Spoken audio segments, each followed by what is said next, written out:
Miavana malalo amin'ny tompo, ity no aladin'ny Pentekosta, 20 alady 5 jona ity andro an'ity. Mivavaka isika. De raha sy misaotranao zay tompo, fa tanterahanao tokoa ny teny fikasanao manao hoe andatsaka ny fanahiko amin'ny nofo rehetra ao. Ankalazaina indray zany nanomezanao ny fanahinao masina tamin'ny nofo rehetra zany amin'ity andro Pentekosty, ko amin'ny fifaliana no hideranay anao sy atsakanay ny famonjena amin'ny loharan'ny-pamonjena aminao Kristy. De miteneny anao tompo, fa mangitahitanao ny fanahinay. Saotra ray zanaka fanamasino. Amen. Ity no andro Pentekosta 20 ny anjara mofinainao atsika dia ny boky ny asan'ny apôstôly toko 2 andiny 17 ka hatramin'ny 1:30. Asan'ny apôstôly toko 2 andiny 17 ka hatramin'ny 1:30 amin'ny anaran'i Jesosy. Rehefa niangona marina tokoa teto amin'ity tanàna ity Herôda sy Pontio Pilato mba ny jentilisy sy ny olon'ny Israely hanohitra ny mpanomponao masina, dia Jesosy zay nosoranao mba anao zay tenden'ny tananao amatsainao rahateko. Ko ankekiny tompo, jereo ny fandrahonana ary anay mpanomponao mba hitohy ny teninao amin'ny fahasahiana rehetra, mba hanjiranao ny tananao asitrana sy ny anaovanao famantarana sy fahagagana ny anaran'i Jesosy mpanomponao masina. Ary rehefa mivavaka izy, tinyovitrovotra ny trano sy ny angonany dia feno fanahy masina izy rehetra ka nitohy ny tenin'Andriamanitra tamin'ny fahasahiana. Ray masino manamasinana anay amin'ny fahamarinana, ny teninao ny fahamarinana. Eto dia tojo zava-tsaritra ny mpianatra. Tonga niangona nanameloka azy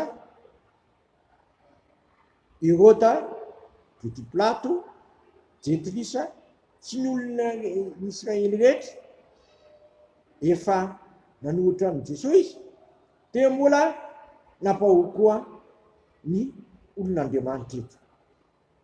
Niantso ny anaran'ny tompo ny apôstôly ka nanao hoe: Tompo, jereo ny fandrahonana no anay mpanomponao mba hitohy ny teninao amin'ny fahasahiana rehetra. Tompo, jereo ny fandrahonany no anay mpanomponao mba hitohy ny teninao amin'ny fahasahiana rehetra. Vetivety kely tao amin'izay, valiny vavaka. Feno ny fanahy masina izy ireo dia santo ny tenin'Andriamanitra tamin'ny fahasahiana. Santo ny tenin'Andriamanitra tamin'ny fahasahiana. Ny fanahy masina ravana dia mampanjaka ny fahefan'Andriamanitra ho amiko sy aminao ka tonga anao hanana fahasahiana jovavolombelon'ny tompo. Efa voalazan'i Jesosy iny: azo hery nareo amin'ny halatsaran'ny fanahy masina aminareo dia ho vavolombeloko manomboka Jerosalema, Jodia, Samaria aratra amin'ny farany tany. Mbola miasa ny fanahy masina ravana. Fofon'izany mbola tsy mety voasakana mihitsy ny fitoriana amin'ny filazantsara, na teo aza amin'ny fanahoana, na teo aza amin'ny famonoana, na teo aza amin'ny fanendenenina samihafa, dia marina ny voalazan'ny Isaia mpaminany io: raha miasa Jehova, iza no asakana azy. Ny fanahy masina dia mampanjaka ny fahefan'Andriamanitra amin'ny mpanompony, ka mahatonga ny mpanompony sanambara ny tenin'Andriamanitra amin'ny fahasahiana.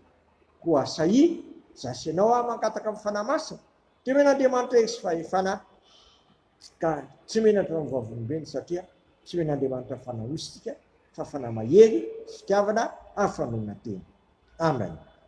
Dia raha sy misaotranao zay raha io fa lehibe ny fitiavanao anay. Pofon'izany menao hery sy faherezana zay amin'ny alalan'ny fanahy masina, ka asainay mijova volombelonao na ny tenina ny asa. Dia mba ho fenonao ny fanahinao masinao tokoa anie ny olonao ka tonga say jova volombelona teo amin'ny tokantranony any, fa misehatra rehetra nana amin'ny fahavelomana, dia sanambara ny teninao izy ka hitohy ny teninao na amin'ny fotoana na tsy amin'ny fotoana. Dia mihery fainganany ny teninao ka tratra ny olona rehetra sy ny olona manontolo.